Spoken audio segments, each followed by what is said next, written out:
You there? Hello. Hi. I'm looking Craig. Craig. Hey, I'm here. Okay, just checking. Have no fear. My internet is acting crazy yesterday and today, so I'm just making sure that I'm where I say I am. Yeah, you're good. We can hear you. We can see you. Hi, Ade. How are you? Hello, I'm good. How are you? Oh, you look cold. Well, I'm in Canada. Ugh. That's what you get for leaving. Yeah. Button up all the way here. Ooh. Yeah, Do you like it? I don't have a choice. Okay, I hear you. Yeah. Yes, so Craig is in charge. He's gonna tell us what we need to do. Craig is in charge. Yes, you the boss. Oh my goodness. Okay, You- I would say you can let's give folks another, because they're just coming out of the other section, some people are. So Okay. let's give it at 4 o'clock. We'll give it about another 3-4 minutes for other folks to get on, and then you can begin. Okay. Andrea is here. Yes, I Good. just saw. Oh, there she is. And Amma is here, and you are here. So Yeah, that's all we need, all, right? all the key players. Yes. All right, yeah, so about 5 minutes, 4 to Okay. 5 minutes, and then we can start. Alrighty. It's what's 4? Yeah, 401. Mhm. Good. At least we're not using CPT, right? Some people maybe. That's why we're waiting. Hey, I don't mind. I see one of my students is here. That's nice. Hi, Serenity. Hi, Professor Arundel. Oh, nice having you here. And the rest of you too, but yeah, it's good seeing you. Alrighty. Let's see how this works. So Craig, everything looks very full so far, has been very active, the whole festival. Yes. Today has been pretty good, pretty awesome. Each of the sessions have had quite a few people, and all of them have gone up to the very last second. Like, I'm like, all right, we gotta go. Wrap it up. So it's been really, really good. And I mean, I think if anything, what it shows is the need, the desire for these kinds of conversations, and the need to create community and build community and keep the conversations going. So it's very encouraging. It's been very encouraging. That's good. That's good to hear. I was just following the feedback, and it looks like wow, on a Friday afternoon, a Friday morning, or Thursday morning. Right. Like good to see that turnout. Yeah. The panel on theater was especially full and especially engaging. So that was really good. And actually, the panel with the original folk tales by the UB students, that went really well, and actually some potential really good news. But I'll hold on to that until we're more certain. But it was very encouraging, and I think it's a really great sign for our students. Again, the potential that may come out of it for our students, and again, giving people helping them to see the value and the importance of not just writing, but writing their stories, writing about their culture, writing in their native tongue, and all those kinds of things. And so it's been very, very exciting, and so we'll see where it goes. I'm very encouraged based on what's been happening yesterday and today, actually. Okay. I can't wait to have the discussions too with the students that attended the different sessions, Yeah. to get their feedback as well. Yeah. So what say you? We have 2 more minutes. Yeah. Okay, I'm going to shut up now, and it's now your show. You can start whenever you like. I'm going to put myself on mute. Go for it. Oh, that's how it works, right? Okay, no problem. Well, first of all, let me say thanks to everyone that's here. Thank you for showing up. On behalf of the Blue Flamingo Literary Festival Committee, I'm welcoming you to this discussion that we're going to have today about publishing. The exact theme, I'm trying to pull it up, my computer is not as fast. I'm publishing local writer, international audience. And so first of all, I'm honored to participate in the discussion. And so I look forward to what I already anticipate to be quite an interesting conversation, you know, having talked to students about wanting to become writers, what it takes, having had the experience, having tried to lead a number of students to publishing, or at least encourage them. We're hoping that today we could give a lot more information that could stimulate even more writers from our region. Having said that, I am listed as a moderator / panelist. And so I'm gonna be doing more moderating than paneling, but I'll just give you a little in terms of my background. I work at the University of the Bahamas currently as a professor in rhetoric and writing. But even prior to that, I've worked since 1989, I can say safely, as one of the senior editors at the House of Nehesi Publishers in St. Martin. And based on that trajectory, I've had the good fortune and the honor to work on a number of works as an editor of Caribbean writers, other international writers, and it is from that perspective that I'm going to be sharing my experience and my input in the conversation today. Joining me in this conversation, we have two also esteemed colleagues. The first one, I'm looking for the bio. Yes, the first one is Dr. Amatoritisero. Am I saying it right? Okay. Sure. Ede. Yeah, right. Amatisero Ede. A former colleague at UB. I had the pleasure of meeting very briefly, but he currently teaches African and American diasporic literatures at Mount Allison University in Canada. He is also a poet and publisher and managing editor of the Canadian and International Electronic Literary and Arts Journal, The Maple Tree Literary Supplement.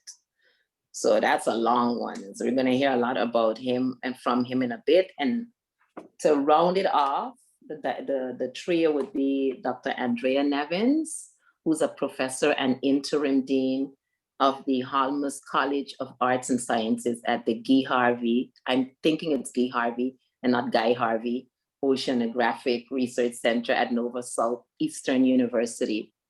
Her areas of interest are academic leadership, Caribbean literature and popular culture, and creative writing. She is the author of The Embodiment of Disobedience, Fat Black Women's Unruly Political Bodies. That's a lot. And Working Juju, Representations of the Caribbean Fantastic. Her fiction as well as her scholarly writing have been published in numerous journals, including Small Acts, World Literature Today, Essex Salon, Macomere, The Caribbean Writer, Crab Orchard Review, Feminist Media Studies, and Social Semiotics. She's graduated from the University of Miami with a PhD in English and from Florida International University with an MA in English and MFA in creative writing. So that's a whole lot of expertise there. And I wanna, in order for us to begin, I wanna give each of my co-panelists the opportunity to say something, to give you some introductory remarks, and then we start the show. So I'm gonna start with the ladies first, if you don't mind, Edie. All right, well, thank you very much for that introduction, and thanks for the invitation to be here today. So I guess in terms of opening remarks, thinking about my writing and becoming established as a writer, I guess the number one thing that I would name as a key element in having that success is really just perseverance. You know, a lot of writers say it, But once you're actually in the business of trying to get your work published, you realize how relevant that guidance is for you. So for example, with my first book, Embodiment of Disobedience, it grew out of my doctoral dissertation. And I think that recognizing the opportunities to use the work that you're doing in your various programs is a really important thing for you to do. So even if you're not doing a PhD with a dissertation, if you're doing a master's with a thesis, or even as an undergraduate, the papers that you are producing in your class, those should be your starting place in thinking about what can I get out there and get published. In my creative writing and in my scholarly writing, almost everything in the beginning began in a classroom somewhere.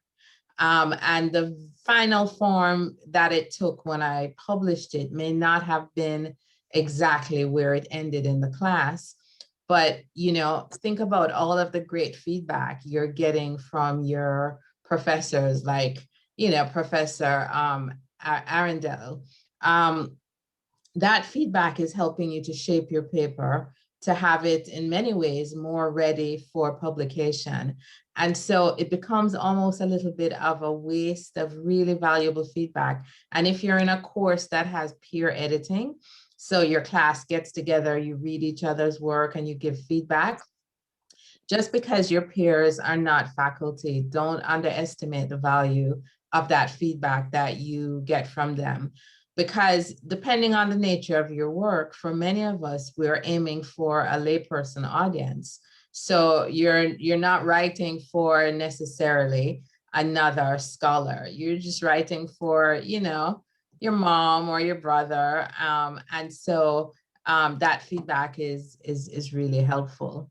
So I guess I'll talk a little about I'll start off talking about my first book, Embodiment of Disobedience. The other thing that has become clear to me in sustaining a writing project is the value of being really invested and in what it is that you're writing. So for my scholarly writing, you know, it's always anchored in a question, you know, something that I personally really want to discover. Because if I don't, then all those papers and books that you have to read, the videos that you have to watch as a part of putting your, you know, developing your manuscript, it becomes such tedious work if you don't really care about the thing that you're trying to figure out. So a part of what helped me to get my first book done and published was my dissertation, but I was really invested in pursuing what I was pursuing. So as a curvy Black woman, growing up in the Caribbean, I was always interested in seeing anyone who looked like me on the page. And at the time I was growing up, that was super rare. I had been as a kid a big fan of Nancy Drew, Bobbsey Twins, Hardy Boys. For some reason in Jamaica, you were able to find them with a fair amount of ease in the pharmacies or those little bookstores. I was not seeing much, if anything, that by Caribbean writers or with images of Black kids on the front. So Nancy Drew it was. And I remember, I think Nancy Drew's butler was Black, and he may appear for like half a page in an entire novel. But I would be so intrigued for the short time that I would encounter another person who I kind of connect to, at least in terms of, you know, ethnic heritage. So anyway, by the time I was in my PhD program, I was very interested in understanding like how large Black women were being portrayed and sort of interpreted, not just on the page in creative works, but in film, in television, in in mythology, in popular culture. And that was sort of the question that was undergirding my project. And so because I was interested and invested, I worked through my dissertation. I was in a doctoral program that was pretty much 4 years, was kind of around the minimum that you could be in there to get through coursework for 2 years, get through your exam over the course of a year, and then at minimum a year for the dissertation. But by the time I was doing my PhD, I was already an adult with kids and a husband, so I didn't want to linger. Plus, I was really interested in the topic. And by the end of year 4 came, I was done. I had my project ready, and I went through numerous revisions. I had a fantastic dissertation director, Dr. Sandra Paquette. And even though in the process of revising, at some points it seemed torturous, it was just one of the best things that could happen to me. So, so that is the story of the first book. And so again, it was, you know, using what you're already working on, making sure that what you're writing is something that is really valuable and interesting to you. You know, valuing the input that you're getting from your peers, from your professors. And as I said in the beginning, just perseverance and revision. So that little story kind of embodies in many ways, many of the ideas that I would want to share with you about, you know, my own journey and some of the things that I think will be useful to you. Okay, thank you so much for that. Dr. Eddie, do you want to give us your opening remarks?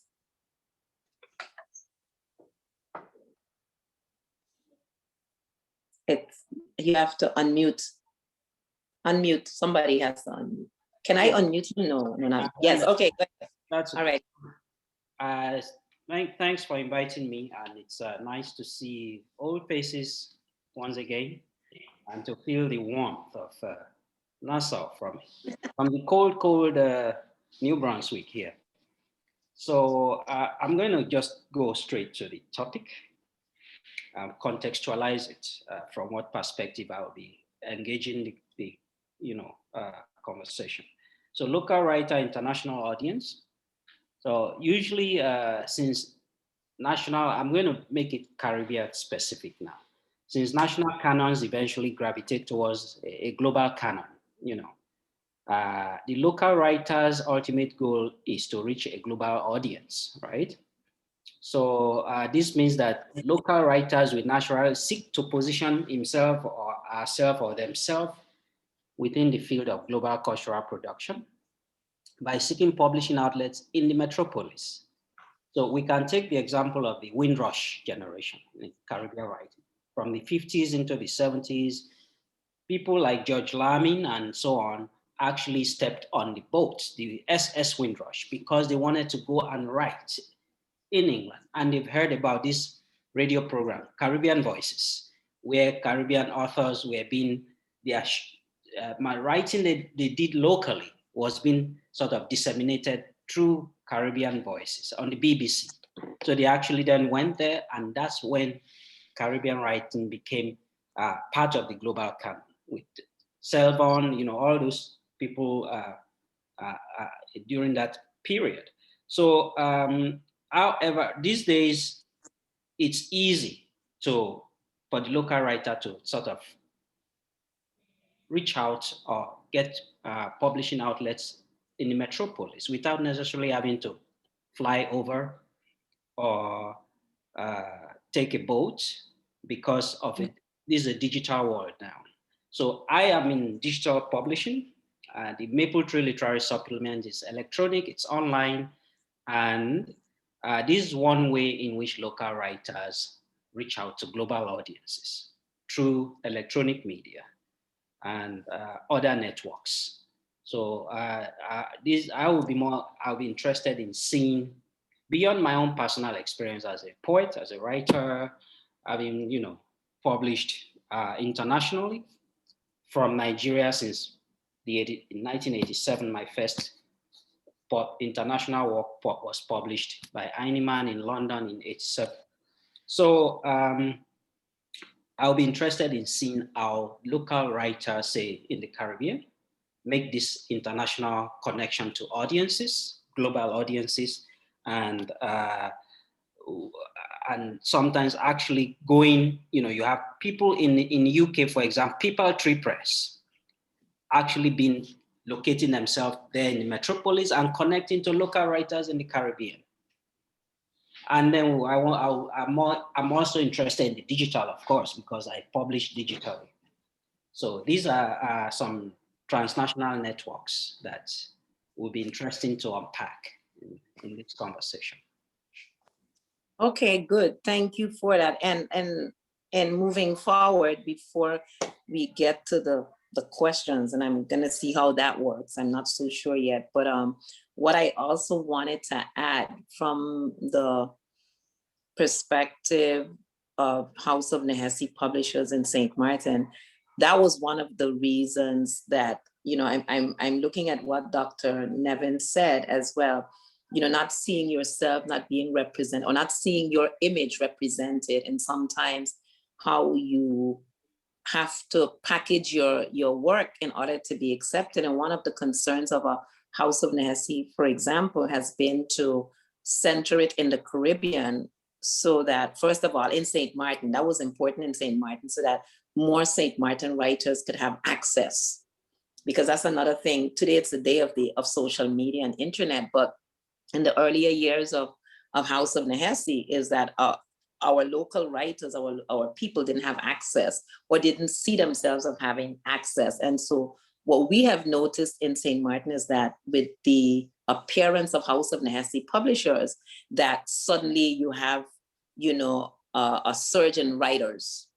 You get a lot more writers because they also know now that they could turn to someone, or they can access a publishing house on island. And from there, House of Nehesi has been able to grow to accepting work from writers all over the globe. But it started as a local enterprise in the sense of trying to stimulate writing in this space. And so I wanted to add that. And also for the discussion today, the importance of multilingual work. This is a Caribbean, this is a space of many languages and language groups. And I, oftentimes as a instructor of Caribbean literature, every time when I read, the popular literature about Caribbean works, it's for the most part centered on the English-speaking space or the former British colonies. And we are working very hard to expand that. But how do we do that if our students don't have access to the works of the different language zones, for example? And so one of the things that House of Nehesi has striven to do over the years is translation of works, number one, but also to publish in multiple languages at the same time. So a lot of the works can be published in bilingual edition or trilingual edition, etc., just so that in the Caribbean space, our students can have, our readers can have access to each other's work without necessarily having to depend on it being translated elsewhere and then imported. So I wanted to add that as well to the conversation about, the publishing overall. Now, with regards to the question, I'm not so sure how that works. I think there's someone that's organizing the questions, or are there questions coming out? Does anybody know? Because I have a question that I would like to ask my two co-panelists, but I'm not so sure how audience questions will be fielded. So I'm gonna depend on my other colleagues to help me here. But with regards to your own work, I wanna ask my two co-panelists. I understand from Dr. Nevins that she felt that there was a sense of lacking.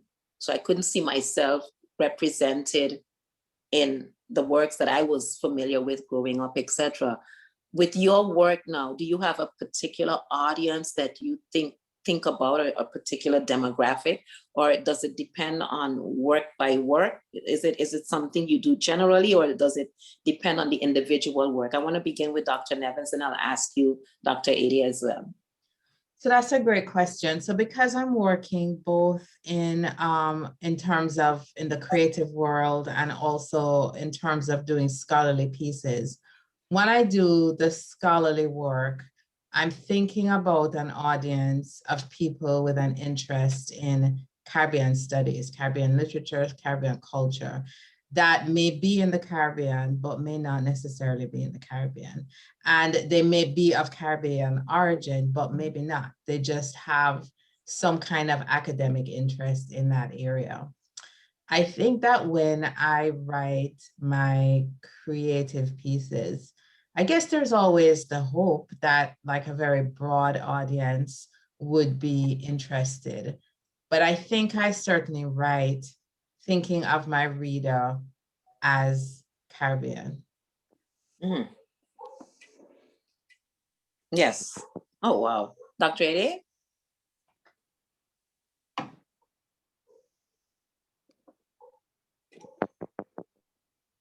Unmute. You have to unmute. Sorry, could you please unmute? I don't know if I can do. All right. Yeah. Yes, go ahead. Sorry about that. So let me please get the question once more. You wanted to know about my own.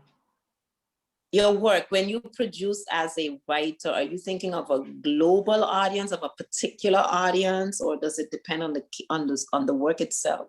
Well, I am mostly a poet. So I'm not thinking of any specific audience, because poetry is the queen of the arts, right? But it's a beggar queen. We're not expecting to make money or anything from it. It's not like prose, where you get a big literary advance fee. We don't get anything. My second poetry collection, I still don't have a penny from it. So when I write, I write like this guy puts it. This South African apartheid activist, I forget his name now. He says, "I write what I like."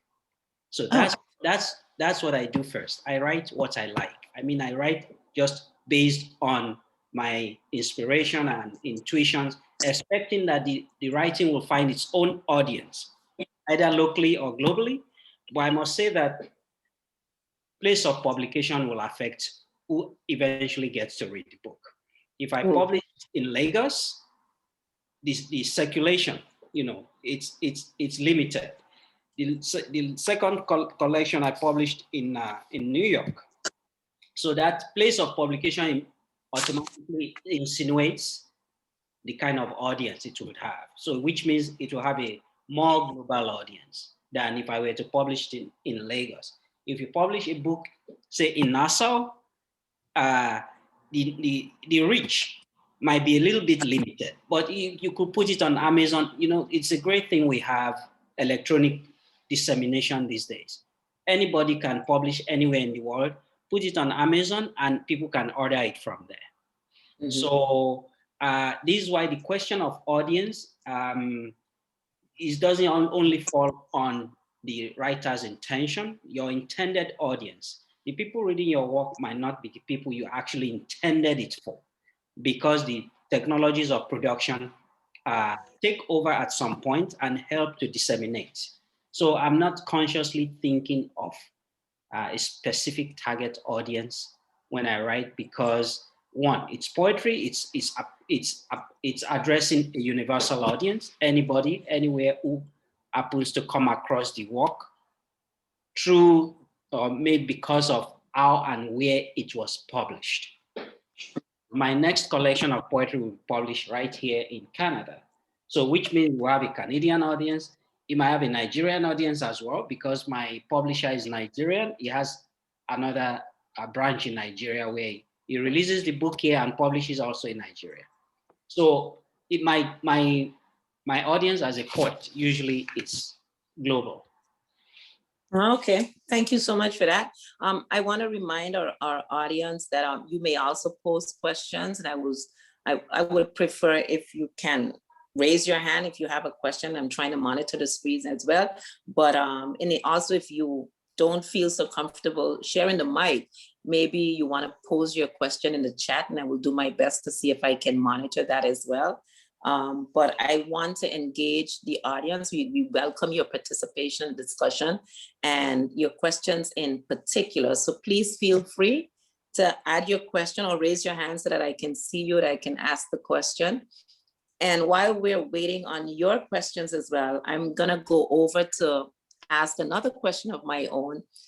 With the conversations these days about the ebook and e-publishing, and as writer, as publisher, how are you receiving it? What is your take on it, number one, and what would you encourage young aspiring writers to do with regards to stay away from, encourage e-publishing, ebook? Begin with you, Dr. Eddie, since I started with a lady first the last time.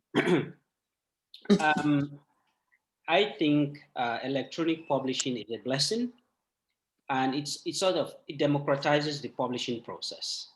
You know, you could, I don't advocate self-publishing usually, but in this digital age, self-publishing can work if, as Dr. Nevin said, you have a community of fellow writers or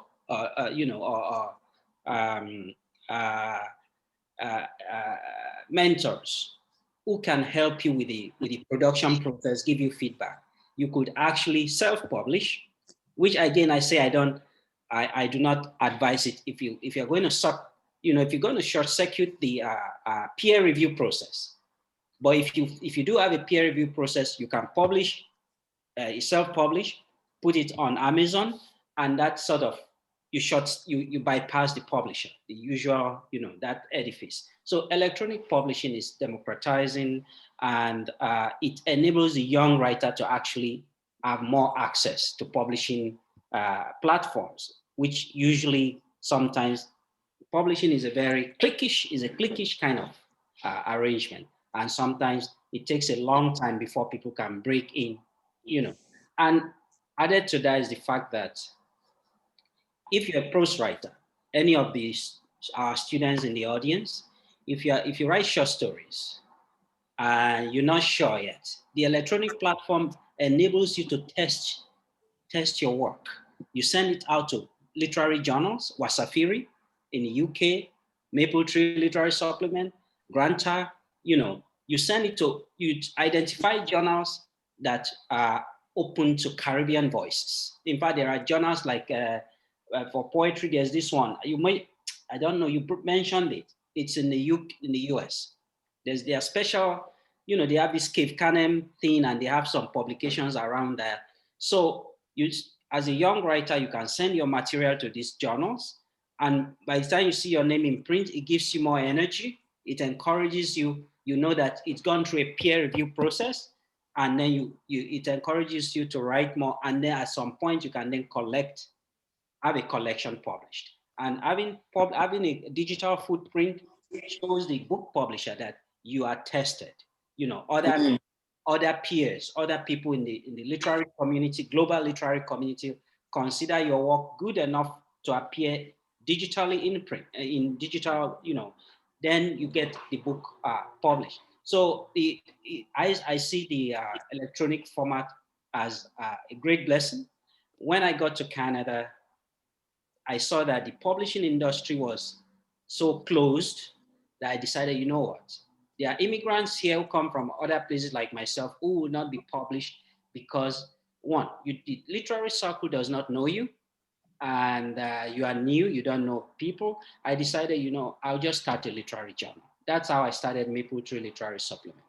And it's become so big that there are writers here who've started their career on that journal, first publishing there, testing because nobody else will publish them. So they start there testing, and then like later, I remember Don Promislo, that's one writer who first started there, then got a material together, published a book based on that, and got some award in South Africa because she's originally from South Africa. So the electronic format is very important. Books these days, even for classroom work, when I was at UB, there are electronic books, there are some scarce material we can't find. We can only get electronic copies of them. And that helps to, again, democratize the knowledge production in the classroom. So the e-publishing is a boon for young writers. Thank you. Yeah. Thank you. Take advantage of it. Yes, sir. Thank you, Dr. Nevins. Yeah, so I would agree. I mean, I don't know if it's really even a question of is it something you should be open to? Because it's almost like saying, in transitioning from stone tablets to paper, like, should you be open to paper? It's like, it's coming, it's here, One area too, apart from, ebooks, I think audiobooks is a huge market out there. I have become an audiobook listener in the car, when I'm walking, and when I look at the reviews, kind of deciding, am I going to listen to this one or that one? Some of these audiobooks, they'll have like 20,000 reviews. And it's not everybody who writes a review. So if it's like, if you have 10, 15,000 actual reviewers, it probably means you sold, I don't know, 100 times that in audiobooks. Now, I mean, with audiobooks, from what I understand, it's not so much you having a choice. It's usually your publisher deciding that they think there is merit in transitioning your book to audio. But I just think that is something to be mindful of. And just as Dr. Eid was saying with regards to self-publishing, if you are in the academic world and you are relying on your publications to support the promotion process, moving from, assistant to associate professor and so on, then you definitely ought to stay away from self-publishing. All righty. Thank you. So do you hear that, students? Unless, as Dr. Edie says, if you have a community of mentors, right? That certainly adds to that. There are a couple of questions here, but there's one in particular that I want to ask that came from the chat. If you could answer that. It's by Heather Thompson, and it's whether or not it is necessary to have an agent to be published. Could you address it, either one of you? Dr. Edie, you want to start? Or yes. If it depends where you're publishing. In North America, which the Caribbean is part of North America. If you're going to publish fiction, yes, definitely you must have an agent, because the one reason is that you get a good deal, you get good royalty. Like I said, I started life in the publishing industry before I ever began my bachelor's. So I worked from 1989 to 1991 in the publishing industry in Nigeria, and publishers have all kinds of tricks to cheat you out of your money. Ooh. Oh, yes. Dr. Nevin is there. She can bear witness. All the academic work you've published, I'm sure you've never gotten any one penny from it. And if you want to access your own work online, say through Taylor and Francis, suddenly, and you don't have access, you have no library, institutional access, you ask you to pay for your own work. It's behind the paywall. Meanwhile, they make all the money, but they don't pay you for your intellectual labor. In the same way, if you're a fiction writer, you're going to be cheated. If I say as a publisher, I'm going to pay you 15% royalty, that's usually the standard. But I won't tell you that 15%, by the time I do my calculation, I say 15% net. You see, by the time I remove some things, you get 12% or even 10. And then you have no way of telling how many copies the publisher sells per year. They don't tell you the real, the real number they actually sold, because there's no way to track that. So that's why it's good to have an agent at the beginning. The agent can make good deals for the writer, and you can get an advance fee on if you get, say, I know a young writer who got, they make a lot of noise about this book, got a $400,000 advance fee right up front. So you get a whole chunk of money right, at the beginning. So it helps to safeguard the writer's interest, financial interest, if they have an agent. And the other one is because for purposes of publicity, dissemination, the agent works for the writer's interest in those areas. So it's important to have an agent. And the agent also know which publisher to place your work with. You know, depending on the genre, whether it's young adult writing, maybe it's, you know, it's for adults, or even if you write children's stories, and then depending on what type of story, maybe it's crime fiction, it's literary stuff or great literary nonfiction, the agent knows exactly what publisher to approach immediately with. And then they also help you to package. But sometimes packaging your manuscript is very important. So they might help with the editing process before it gets to the publisher, so, which gives it better chances of being accepted for publication by the publisher. So yes, definitely, if you're writing fiction, get an agent. If you're writing poetry, no agent will touch you with a long stick. Because they know they're not going to make money from poetry. You, the writer, will make money. Like I said before, poetry is the queen of the arts, but it's a beggar queen, right? Hand in hand, catastrophe.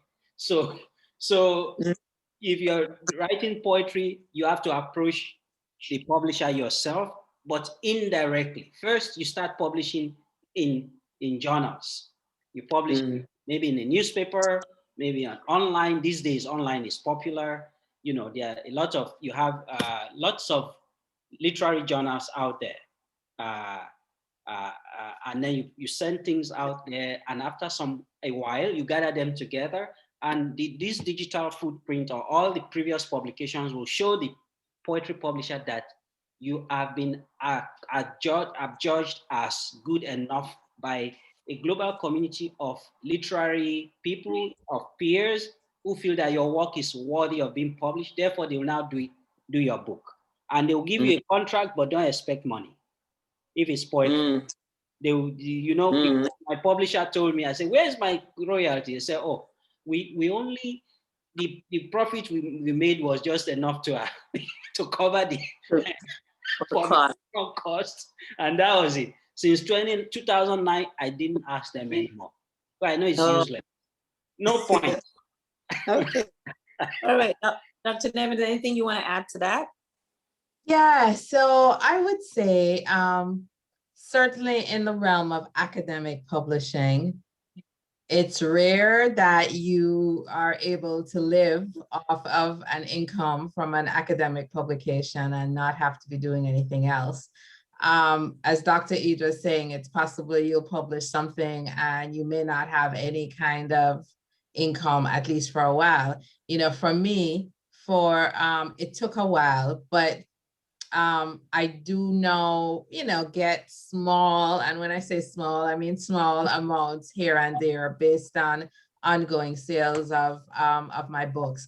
I don't have a creative publication. You know, my publications in the creative realm have been in journals as a part of other collections. So I'm not able to fully comment on that, but I would say that yes, for many publishers, you will see them say that you must have an agent, but it is not every single publisher. And while you do want to be careful, like Dr. Ida is saying, that you have a good deal, and it's great to have an agent that coordinates that for you. There are some publishing houses that I have known people to publish through and to have success with their work without having an agent involved. There's a great website. Well, there are a couple of resources, and if you do a search, you can find them. There's one that will list for you.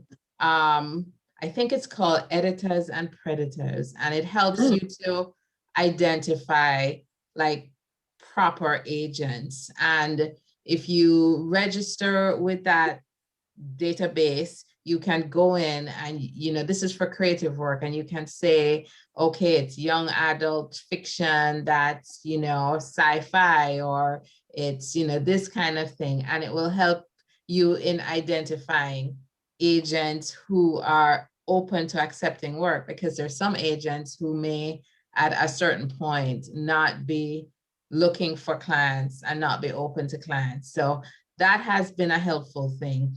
I have still not managed to secure an agent. I do have a couple of manuscripts that, you know, I guess I have to listen to my own lesson of perseverance that I need to return to, maybe do some editing and start again with trying to find an editor or a publishing house. But that site can be useful if an agent is what you are looking for.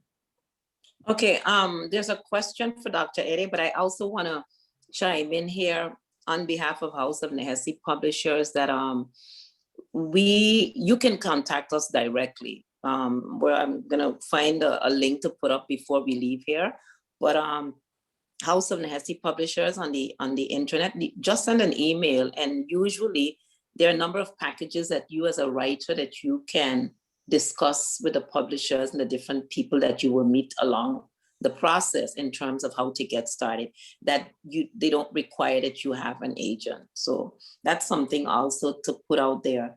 Now, Dr. Ade, one of our students has asked, you know, how can a young student, a young beginning writer, create or form that community of mentors if they want to self-publish, as you suggested earlier? Well, this platform is already a start. The Blue Flamingo Literary Festival, they have, for example, in the genre of poetry, they have poetry competition every year during every festival period. So if this young writer is a poet, you could enter for these competitions. And on UB campus, I know that IDE and some students, they have a publication too. They have a kind of literary group that they meet. So you could join this group of fellow students and peer review each other's work. And you also have faculty members who are creative writers, like I forgot. So you have faculty members who do creative writing. They can also help you. They can mentor you. You can go to them and show your work, and they can, you know.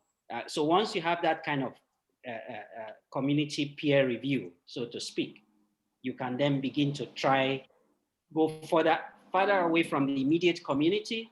You can send your work to a Granta, for example. Send your work to Wasafiri. These are online literary journals. Once you start getting published out there beyond the immediate university or Nassau community, then you feel more empowered, encouraged, and you can decide, you know what, I just want to publish my own poetry collection.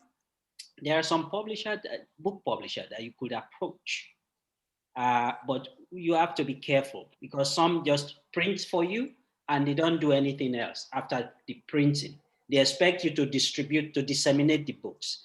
This is why it's good to actually have a publisher rather than self-publish. I wouldn't self-publish.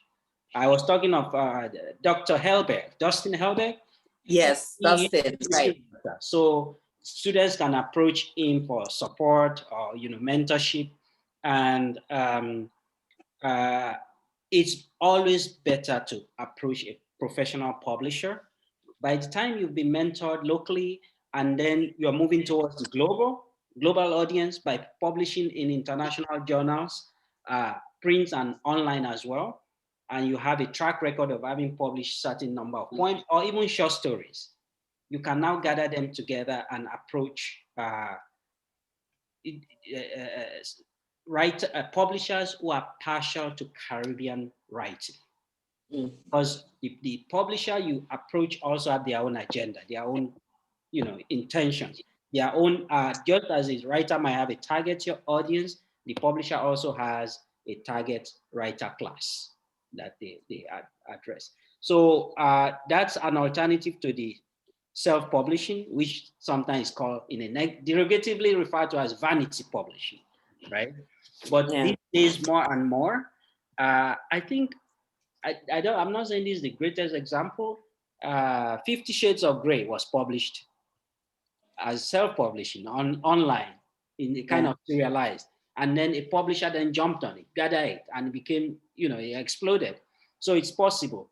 But the best way, usually, even if you're going to self-publish, first have that local circle of mentors and peer reviewers, and then serialize your writing in international journals, local and international journals. Then you have a sort of kind of audience, and you'll be shocked these days that even social media can be of help. Just testing things out on, some people use Facebook or Twitter, just excerpts from it, but don't put all your material on Twitter, because for copyright purposes, the publisher doesn't want you to give them original material. You just sampling. You can get you have writers groups online, people who mentor you, or you mentor each other online as a writers group. So it might be a closed group, which is now open to the general. So in these ways, you sort of develop self-confidence, and then you can decide if you want to self-publish or actually give it to PayPal Tree Press, for example. They're always looking for Caribbean material. And then they are conveniently located in UK, in London, which will give the local writer access to international audiences.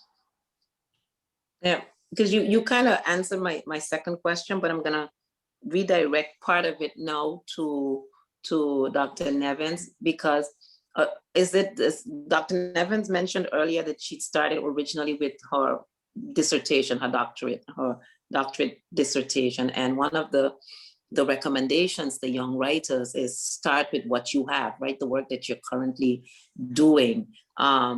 Before trying to publish that first book, are you suggesting to young writers that they must first have some acceptance of their work by others, or would it be too gutsy to say, listen, I'm writing a novel and here's my manuscript, I want it published? Would that be too gutsy? No, it's not too gutsy. But I do think that if you have never written creatively ever, then you may want to start with a short story or a novella before moving to a novel. One of the key things I think to learn in terms of becoming successful as a writer is the ability to recognize that what you write probably the first 10 times is trash and you're going to have to rewrite it. And I think sometimes if you launch into a novel, a lengthy project, not fully having embraced that and experienced that, there may be a little bit of resistance to knowing that like whole chapters may have to just be taken out or redone significantly. But if someone is interested in writing and they say, I have an idea for a novel, and I'm just going to do it, I would never say not to. But if you're wondering and not sure, then I would say, all right, maybe start with a story. Another thing I wanted to comment on too, in terms of getting an agent, I think Christina had asked the question about like online publishing hubs. Those are possibilities, although as Dr. Ada was saying, depending on where you put your work and how much, there could be issues of, your work isn't published and it's out there, and could somebody plagiarize or something. But I think there's a lot of value in publishing in traditional literary journals, because there are agents who use those journals to scout. So I remember years ago, before I had a manuscript, a full novel manuscript of anything, there was a story that I had written in one of my MFA courses, and I had, fixed it up, sent it off, and it got published by sort of a traditional American literary journal. And after it was published, an agent who, when I looked him up, was actually a pretty established, situated agent out of New York, had emailed me to say, I read your story, I thought it was really good, And I think that you have the potential to write a good novel. Do you have a novel manuscript? I did not, but that just kind of came out of the blue. So that is an added benefit, as Dr. Ado is saying, of, you know, publishing in some of these journals in terms of getting noticed. Okay, then what you just said there, kind of the upside down of an experience that I had. And I'm thinking of the student that is here seated among us, the professors. When I was doing my undergraduate studies, I remember when John Oliver Killens visited a course that we were in, and the question was asked, who wants to be a writer? Growing up in the Caribbean at that time, it was not something that you wanted to confess that was in your head. Because there were a number of reasons, but part of it is that insecurity to even refer to yourself as a writer or wannabe writer, right? There was something about the mystique of writers and writing. Can you speak to that student to me today, please? Beginning with you, Dr. Nevins. That person who's probably here among us wants to be a writer, wants to get something published, but dare not admit it. Yeah. What would be the words that you would have for that person? And then you, Dr. Yeah, so that is a good question for me, because I have been in that position. So even though I ended up sort of switching gear, I started off, my undergrad degree is a degree in marketing. It's not in literature, history, cultural studies, none of those things. And it's a degree in marketing because, you know, as a kid out of the Caribbean, you know, parents managed to scrape together to get me to come to college here in the US. You kind of want to make the very best of it and to be able to, you know, take care of yourself. And not that that is not possible, pursuing the humanities or the creative arts, but you really need some mentorship to help you to understand what that process would look like to use any of these kinds of things, dance or writing or art, as your long-term income, and what strategies you would need to sort of have to have that happen. And I did not have that. And in fairness, I don't know that I even asked. I didn't even go and say, look, I'm interested in this. How do I do it? Because I just didn't even know what that process would look like. Is it even possible? So I would say this, that if you are interested in doing something along those lines, that there isn't an immediate connection to a type of job that you could hold and have a steady income, doesn't mean that you give up on that dream, but that you really come to understand what the possibilities are. There are grants, there are fellowships, there are all kinds of things that can help those of us with creative interests to sort of make that transition. And also, if you have a secondary interest, I now work in administration and realized along the way that I really do like administration. Many folks in academia will look on the administration as like, you like doing all that stuff, but I actually do. And so for me, that becomes one element of what it is that I'm doing. It's a primary thing right now, but maybe there's something else for you that is meaningful, but that also can bring an income. Maybe you're interested in coding, and that's something that you could do alongside the other thing. Guy Harvey, who is one of the patrons of my college here at NSU, my college has a huge oceanographic studies program, and Guy Harvey is a donor to the college, and he, as many would know, is an oceanographer himself with a PhD in marine science. He was a lecturer at UWI, teaching in the marine science area, doing his research, but he had always loved art, but had not pursued it as his area of study for some of these same reasons, like, you know, gonna be an artist, and he had gone with the marine. But while teaching at UWI, and prior to that, you know, he had been drawing, but he really stepped that up while he was a lecturer at UWI. and eventually had, you know, a little gallery show here or there. And then on some occasion came to the US for, we have this boat show here in Fort Lauderdale each year, and showed at the, you know, at the, exhibited at the boat show, and all of his pieces sold off. And he started garnering sort of national interest in his work. And after a little while, from what he explains, you know, he had a deal with a t-shirt company that was then producing his drawings on their t-shirts.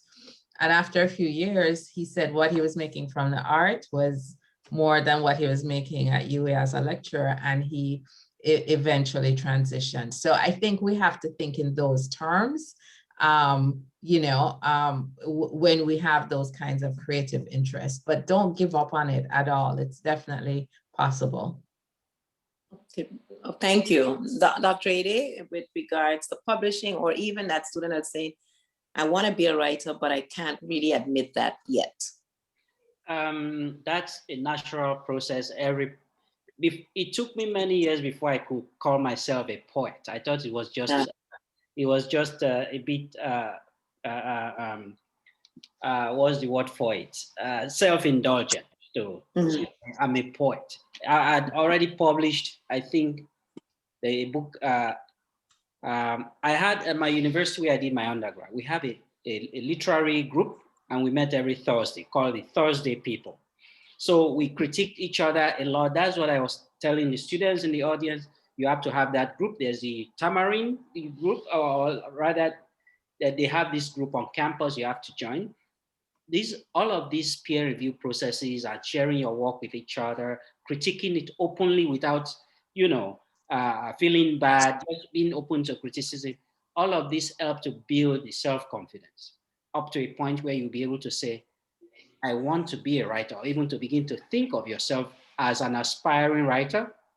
You might not even have anything published yet, but you know that you're going to get there and you walk towards that. So it's just a question of building the confidence to approach an empty piece of paper without fear, because there's nothing as scary as seeing a piece of paper when we used to write in longhand, or even on the screen, the empty Word document sheet, you have to fill it up with words. So if you're scaring yourself already, oh, who am I to say I'm a writer?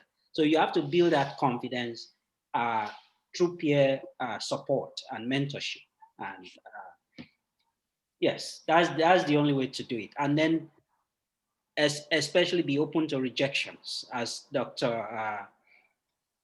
Elberg is saying in the, you are going to get tons of rejections. That's totally part of it. It's part of the process. And that shouldn't scare anybody. It shouldn't. But that was my next question, Dr. Eddie. How much is enough, or where does the person say, well, this is not for me? Because I recently spoke to someone who had like 7 books and not doing well, and now she's at the point where she's saying, you know, maybe I don't really want to be a writer. How does that work? I think the problem is the person is in the wrong genre. You know, there are people who will be powerful poets. They insist on writing short stories. Why are you wasting your time? You have to find where you fit, and then you'll be shocked. Say, wow, so I could do this so well. So we don't. It's only a few writers who are good in all the genres, but usually we specialize. Some people focus on fiction, or even within the fiction, some will write short stories or just novellas. If you take this tiny little book, Animal Farm, very simple, frail thing like that. Such powerful, powerful book. Very small, you know, novella. So the aspiring writer has to, through peer review, through mentorship, sometimes through taking creative writing courses, discover their strength. It could be in the essay. You know, somebody might just be a great essayist without even writing fiction. It might just be literary nonfiction. So the person has to find their forte. That's the trick with that. Because somebody will say everybody is a writer. You just have to find the right, the area that is the niche for yourself, and then it should be fine. There's a question in the text chat, asking about copyright. How do you copyright your work before you send it out? Well, can I address this a little? Yes, sir, please do. That's a difficult thing. It's not like you go to an office and get a patent on your novel manuscript. So there has to be a certain measure of trust. So you have to trust that you give this to the publisher is not going to, sort of do something with it after rejecting it, then go and repackage it. And there was this story about writers accusing each other of plagiarism and things like this. So I guess you can put the copyright sign, it still doesn't protect you. It's not legally protecting for your manuscript. The trick is maybe not to send everything out. If you are sending your manuscript to a publisher, send just maybe a few sample chapters, synopsis, and some samples, not the whole thing. But also, this is why sometimes maybe excerpting it a little. If it's a collection of short stories that have a central organizing theme within it, it's even good. You could excerpt that and just try publish one or two here and there. And then when you see that there's good reception for it, you can then send it through an agent. That's a way to protect it, your manuscript. If it's going through an agent, it has some protection. But I think the agent will have some legal thing going where the publisher would not sort of, yeah. So, but generally speaking, I think any self-respecting publisher or writer would not go and lift the work of another person. And one way to protect self is also that if you've published excerpt from a work before, it's clear that it's yours publicly. Your name is on it. And so that it's a tricky question. Alrighty. Dr. Nevins, anything that you want to add to that, or was that no, not really. No, thank you. Okay. One of the things that I have encountered as one of the editors at House of Nehesi, and I don't know what your experience is, if you could show that, because of the range of writers that House of Nehesi deals with, normally when the packages are created, some of us as editors get engaged in almost like another class in writing, like a master class in writing as an editor, right? Is that your experience, and what advice would you have? Like in my case, like you'd get some people who are the story is good, but the writing itself is really horrific or not as good as the actual story. And then you find yourself engaging and working with the person back and forth with the rewrites as an editor. And you talked about, the number of times that Dr. Nevins that you'd have to rewrite. And then sometimes you'd find, for example, in the case of some of the work as an editor, now I'm speaking, you'd find like maybe the information is not accurate, or the research doesn't jive with what is being printed. And so you may have to call the writer for accuracy, for content, maybe the dates don't match, etc. What is your experience with that, and what advice would you suggest? Because I sometimes feel like you're giving a masterclass in writing, and is that something that a writer can expect generally from a publisher? What's your experience? So I would say yes, that is something to expect in terms of like detailed feedback. For my scholarly writing, it starts off in terms of the assessment, really just being of the concept for the most part. So as long as it's, basically grammatically correct and so on, it's like, what is this idea you're working with? Are you supporting it well? And that kind of thing. And I have found that very valuable. My last book, Working Juju, when it went to the readers to give feedback, one reader had a lot of feedback and a lot of suggestions for edits. But in the end, I think it made it valuable and a stronger book. And after having done all of that, no, use this resource, move this part around, bring this together, and it was ready, and they gave it the okay. Then came the line editor, who was now looking at, very specific things. You said this is page 10 to 18 that you got this from, but it's really page 10 to 17.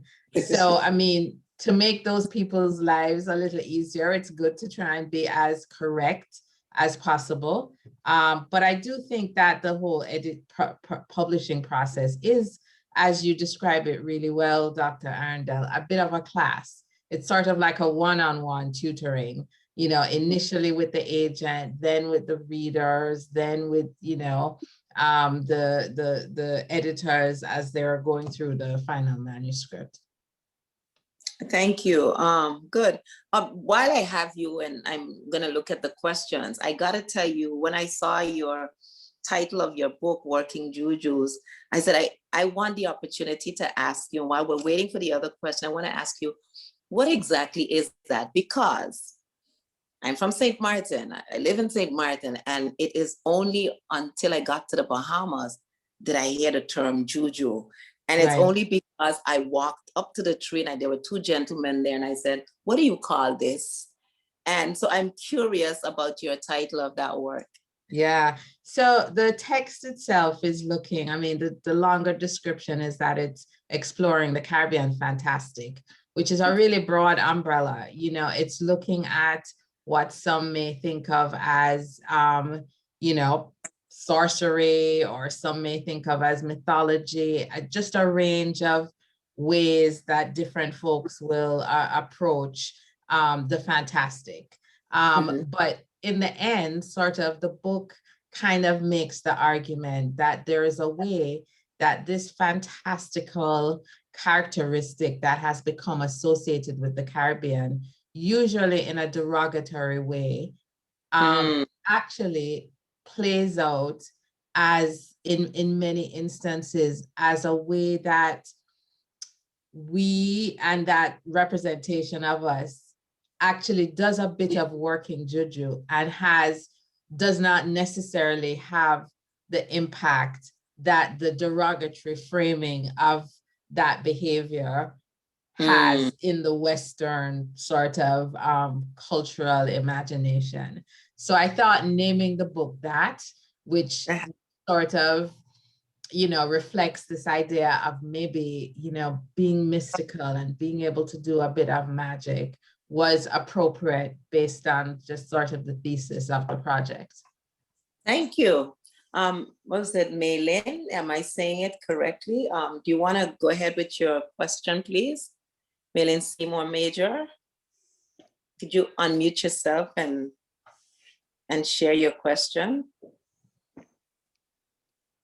Maylin, am I saying it right? Right, okay. Yep, you're saying it right. Sorry, I Let's go ahead. to wait for the host to allow me to unmute. So Okay. my question is about local small press publishing and how I want to hear more about how it can be used in the Bahamas.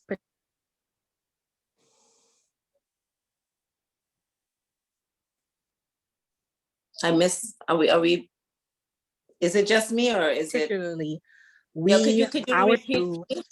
Maylin, you dropped out for a minute. Start over. You said in the Bahamas particularly, then you dropped out. Can you go back? Yeah.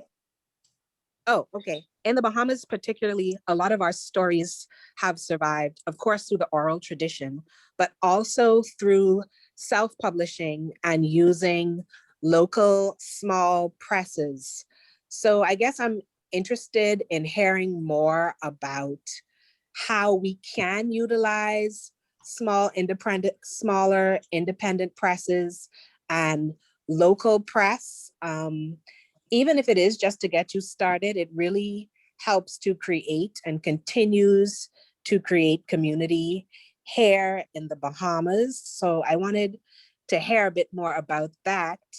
And if we if we are discussing that, also to recognize that there are a lot of difficulties that local presses have that first world countries don't have a problem with. You know, we of course have exorbitant duties. We don't have the access to raw materials and resources. And then there's shipping if we want to distribute whatever we publish. So is someone able to help me help me a little bit with that? Then start with Dr. Ede. Ede, unmute, please. Somebody help him unmute. I don't know how to. Wait, don't go. Please stop, pause, unmute, please. All right. That's a good, yeah. So I wanted to speak to this because it directly relates to the title of this conversation. Local writer, international audience, small presses. Strangely enough, most big publishers start as small presses. You know, and the small press is very important in especially local literary production. So the more of them we have, the better.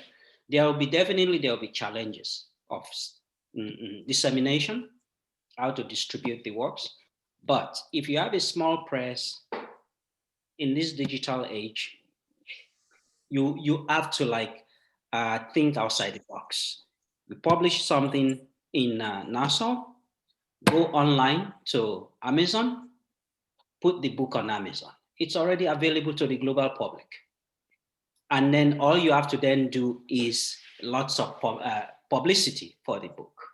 You could do like what we are doing now, you know, online events surrounding the book. You could have the book reviewed in as many outlets, international outlets, local outlets as possible. You could use your network if you have global networks. If you know somebody in New York who runs a literary journal, they could put it in that literary journal, put a review of the work.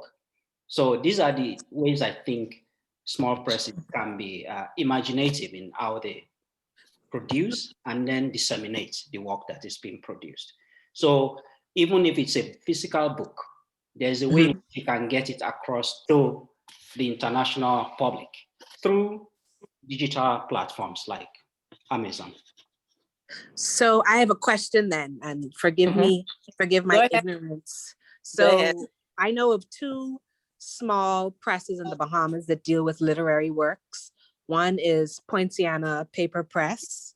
I think Sonia Farmer is she's in this panel. And then the other is owned by Patricia Glinton Mikolas and her husband, Nico Mikolas, Guanahani Press. And I am wondering, if they publish through Amazon, do they lose the name of their press on the book?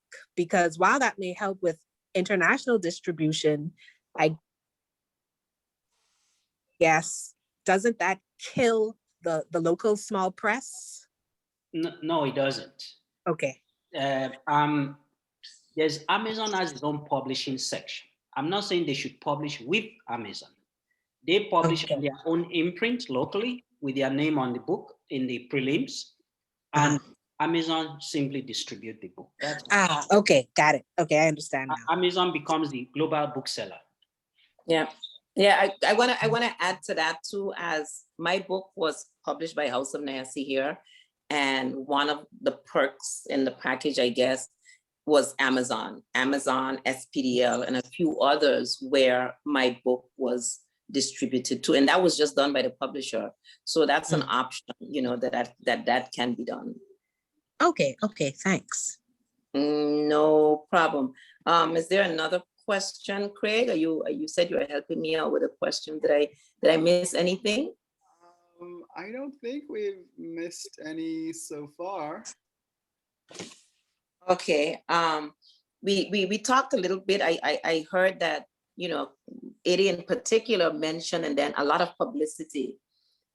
Are you suggesting, or is it how does a young writer who's following what you suggest there go about marketing the work or the publication? What is the best route? What are your suggestions in terms of marketing? Like in my case, I just hand my manuscript over to my publisher and I work with them. So I trust the people that I work with. I just handed it over and I was like, yeah, whatever you do, I'm fine with it.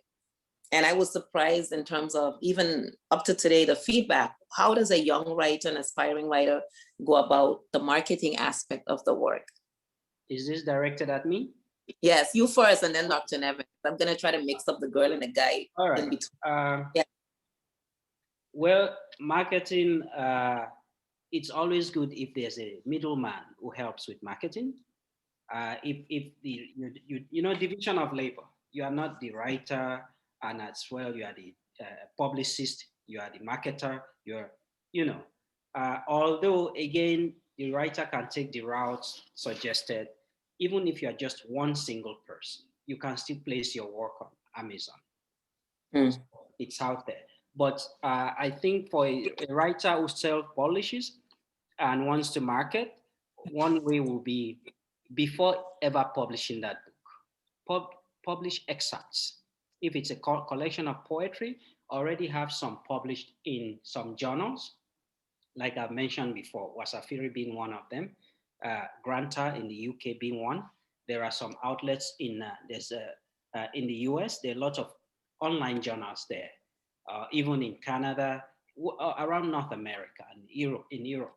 So this already creates some kind of buzz around the work, And even there's this publication. I don't know if it's possible. There's some, is it writers or readers and writers? There's a kind of online resource where one can go, and I think that might be another platform on which to send things out. So before the book gets published, it's good to already have accepted work out there. If it's a collection of short stories, you could have one or two of the short stories already published. There's this journal called Transition, published by Harvard University. It's electronic. That's one, and it focuses on Black writing. So that's another outlet. So these are ways to already prepare for the physical appearance of the book itself. So those excerpting of work from manuscript in select publication outlets already prepares the path towards dissemination or publicity. So once the book comes out, then it's good to seek out journals that can do reviews of the book. Give review copies to journals. Just send them out to, or you can ask the editors first so you don't waste your copies. Write to them if they would like to review so and so, and that also helps. And of course, placing the book on Amazon. You don't have to be a small press to do that. An individual can also do it. It will be visible there, though it's not really a review portal. It's more a selling point. So these are some ways to do to publicize, to do marketing. However, the best way, I think, is to have a professional publisher handle everything. Publishing the book, marketing it, distributing it, because it's in their interest to actually market, because they want to recoup the money they put into producing that book. And if it's poetry, good luck to you. You might not see a penny, like I said. If it's fiction, they will want to pay you some royalty. So they have to sell the book. So they have to push it and publicize it. Okay. Realistically speaking, Dr. Nevins, and maybe you can also continue on that question with that where Dr. Ade left off. What can a young or a brand new writer, who's feeling comfortable enough to say, I'm ready to publish, realistically speaking, in terms of being able to make some kind of change? I won't say an income at this point. What can a person expect? Is it like a monthly paycheck, or once a year a royalty check, or what can be expected? So I would say that in the beginning, as a early stage writer, it's probably ideal to expect nothing, because you don't want to build your life around an expectation that it's quite possible will not be consistent, you know? So I think that it's best to really plan for an income from elsewhere until you are seeing an income from your writing and it is getting to a point where you think you can make that transition to maybe become a full-time writer. It's not something that most people are probably ever able to do. And that may sound sort of distressing, like, oh my God, I may never be able to like only write. But it doesn't mean that you can't write. And, you know, for even those of us in academia who we have to teach or do admin, and we're also required to publish, but we have to be doing that as an add-on to the other things that we are engaging in. And, you know, keep in mind that, you know, I guess depending on where you are, certainly here in the US, it's not just the income that you would get from your books that you would be looking for. You're thinking about things like, you know, health insurance benefits and, you know, retirement benefits, which are things that come from a regular job. So the transition would have to occur when you can, you know, begin to see a way to accomplish those things. Are you going to have health care? Are you going to have, you know, money that you're saving? So I think preparing to have a sort of dual pursuit for a while is an important thing. And I just wanted to comment too on the issue of marketing of yourself, particularly I think if you have creative works. Social media is powerful. It is powerful. And if you know what you're doing, it can be relatively free. And so I think that that is one of the things that writers would benefit from understanding the dynamics of, you know, using tags, you know, using just the different platforms, Instagram, you know, Twitter, what have you, and not necessarily focused on a specific piece of writing, but establishing yourself as a figure in the social media world, that people find what you're saying to be of interest, so that when the time comes and what you're saying is something in relation to your book, they are interested in that in the same way they have been interested in your tweets and in your Instagram images and that kind of thing. You know, in my college, we have the communication program, which has public relations and, you know, digital media. And it has been so interesting as I've learned more about those programs, understanding that there is an art to managing social media, but that it can be superbly effective in garnering attention for yourself or for your organization. So that is something that I think all of us as, you know, writers, aspiring writers would benefit from understanding a little more about how to take advantage of. Okay, good. And you seem to have agreement also in the chat with regards to making the rounds in the journal. The other question, I heard something this week that had me thinking a while ago as both of you were speaking, and this is with regards to Anita Baker and having reached so many years in the work, that her music no longer belongs to her, that she's fighting now to get access to her masters. When a writer hands over a manuscript to a publisher, who owns it and how does that work? How does when I give you my manuscript and I say, here, I want to become a publisher, a writer, and here, what does that mean? What are the consequences of that for the writer? Start with you, Dr. Adi. This goes back to the first question someone asked about copyrights. Lasana was asking about how do you protect your work? So when you give it to the publisher, some publishers want North American rights. They want to have the rights for North America. You might decide you want to publish somewhere in Africa. And if they don't, some will ask for global rights. it means that they have the rights to publish as long as you and them are in agreement. The contract will stipulate a moment where that agreement might be null and void if, for example, the publisher does not issue a reprint in several years. You as the writer might decide, okay, I want to withdraw this copyright from you and give this manuscript or this already published book for another publisher to reissue the book, to do a reprint. And sometimes publishers do go out of business, like Heinemann International. When Heinemann went out of business, Penguin, I think, bought some of the rights of them and reissued some of the works.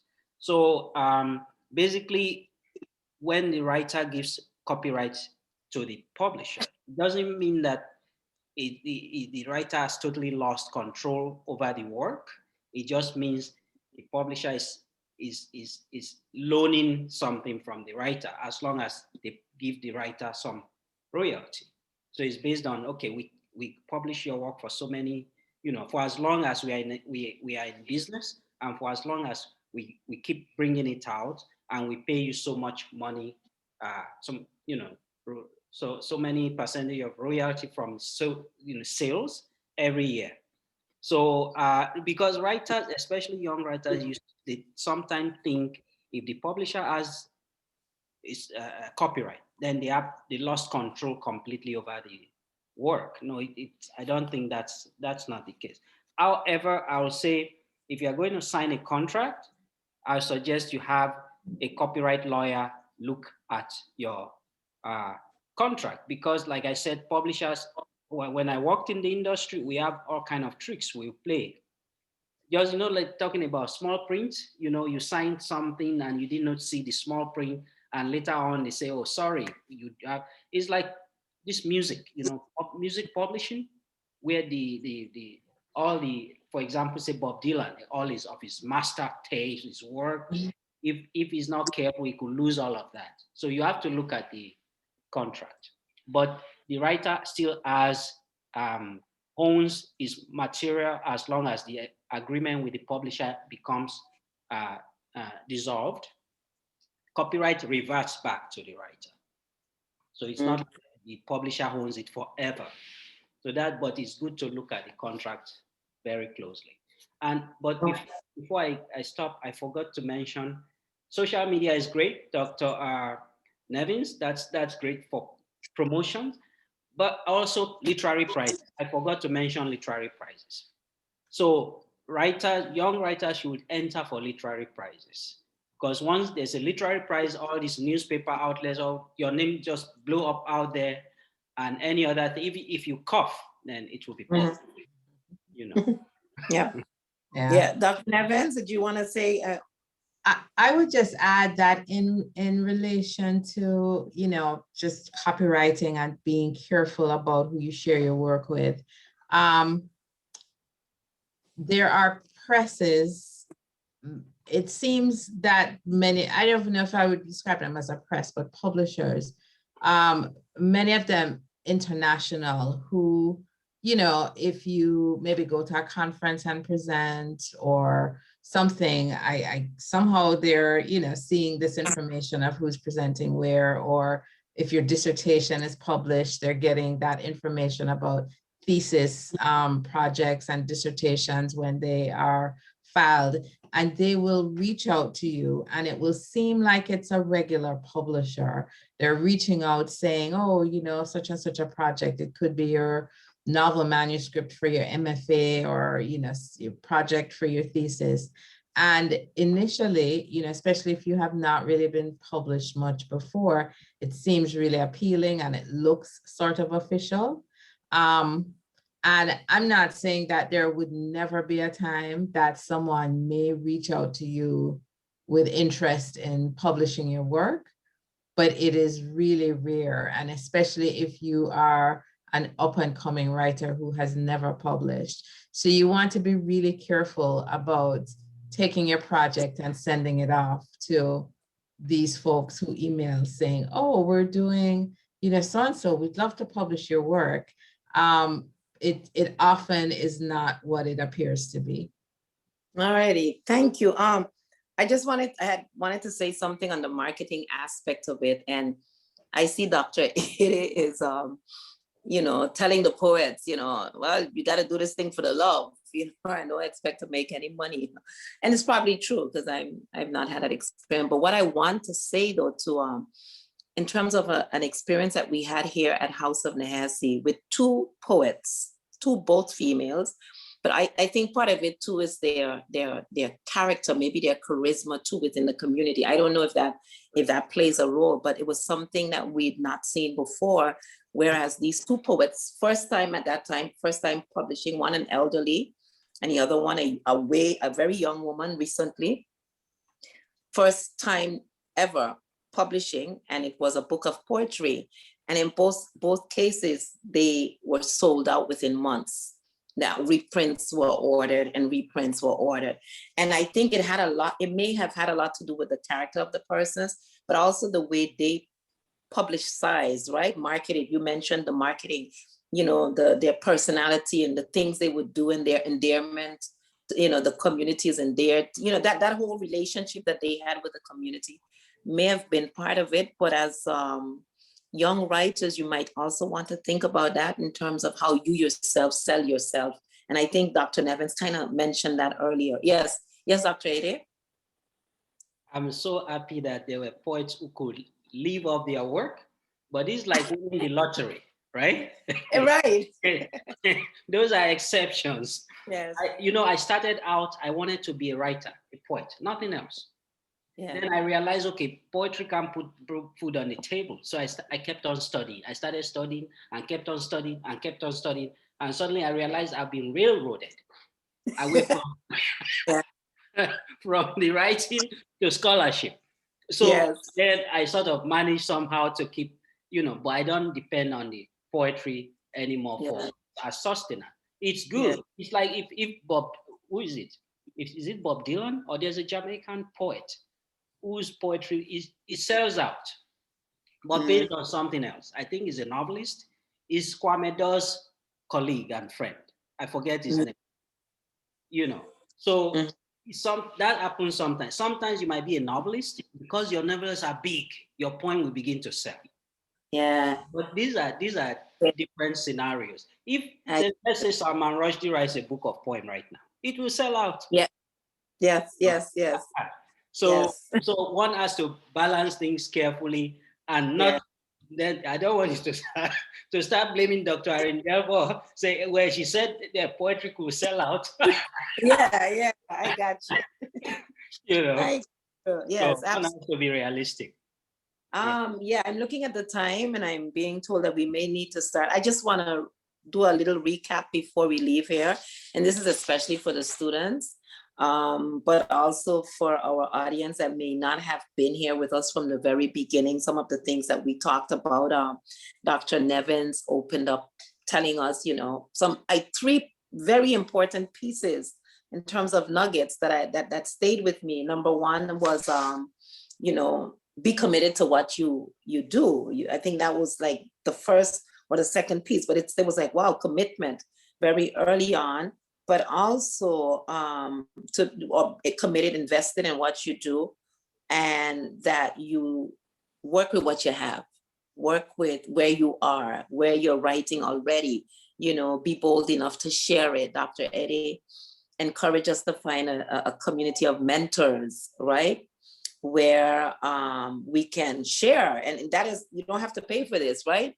You can go out and share and give feedback and receive rejection, but not too much, or I don't know how much is enough, but it is a healthy thing, as what we are learning from all of our professors that are here as well.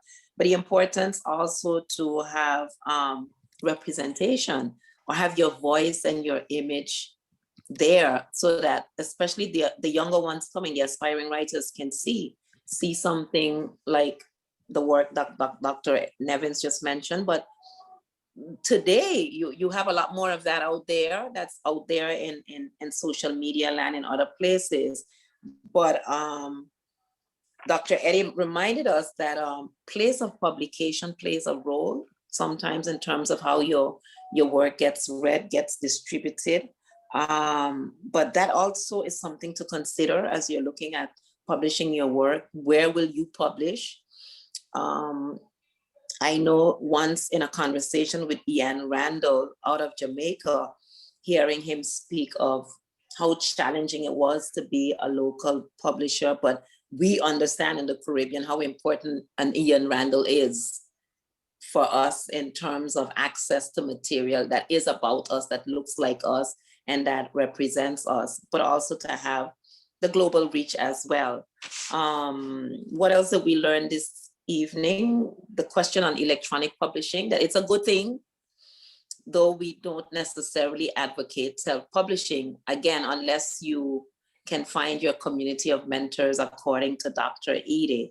But that electronic publishing is a boost.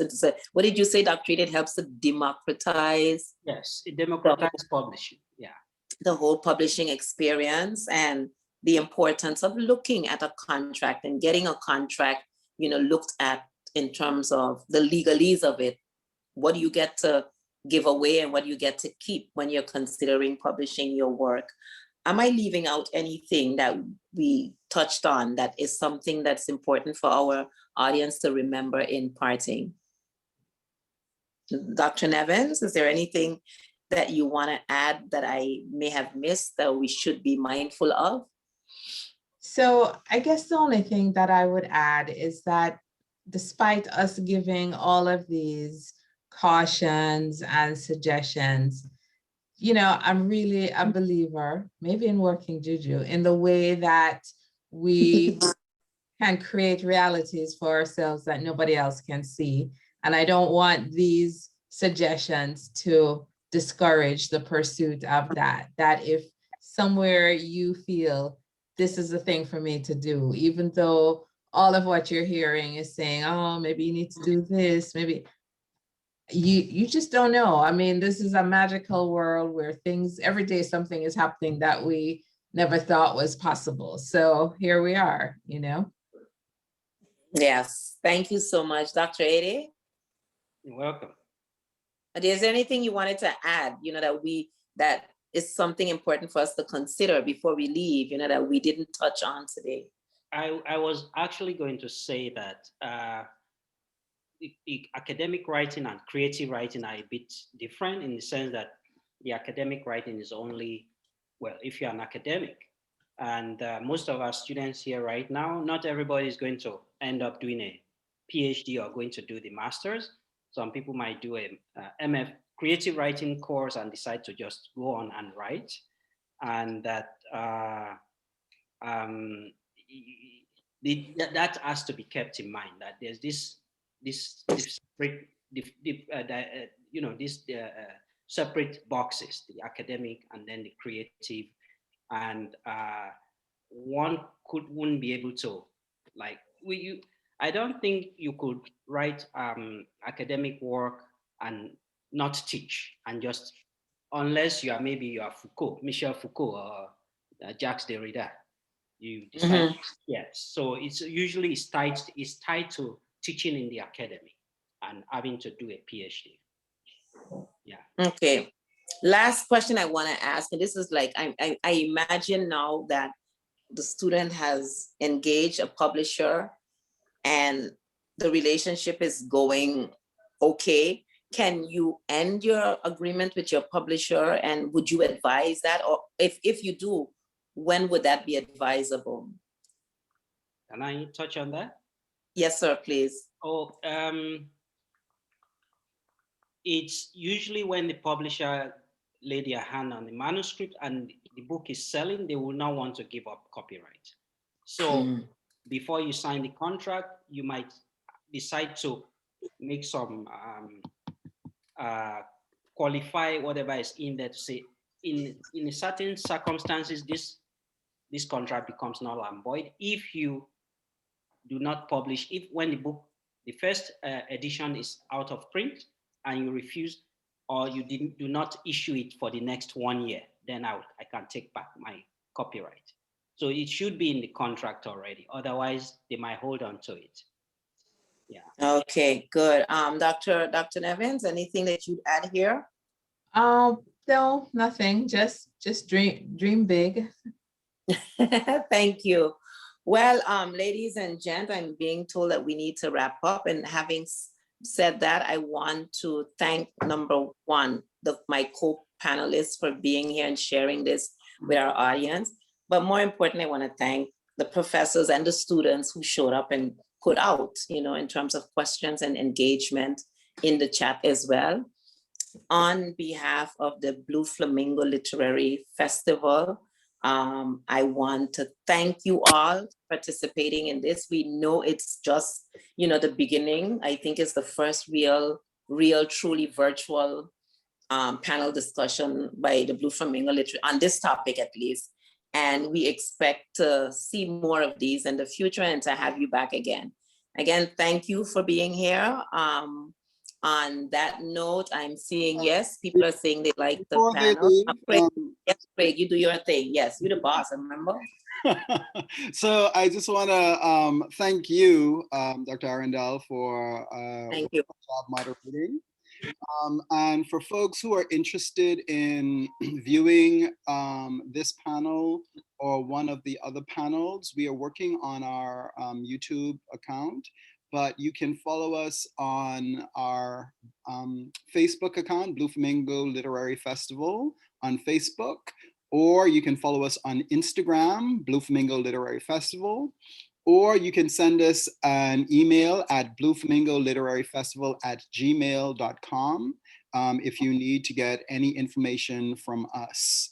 And please join us in about 10 minutes or so for our keynote address by Christopher Merrill.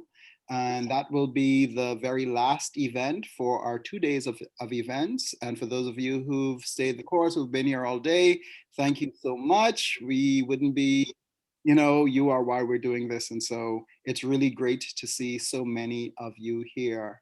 And we will see you in the next panel.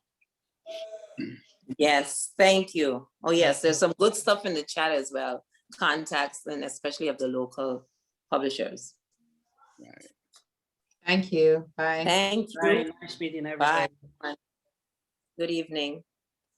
Have a good evening.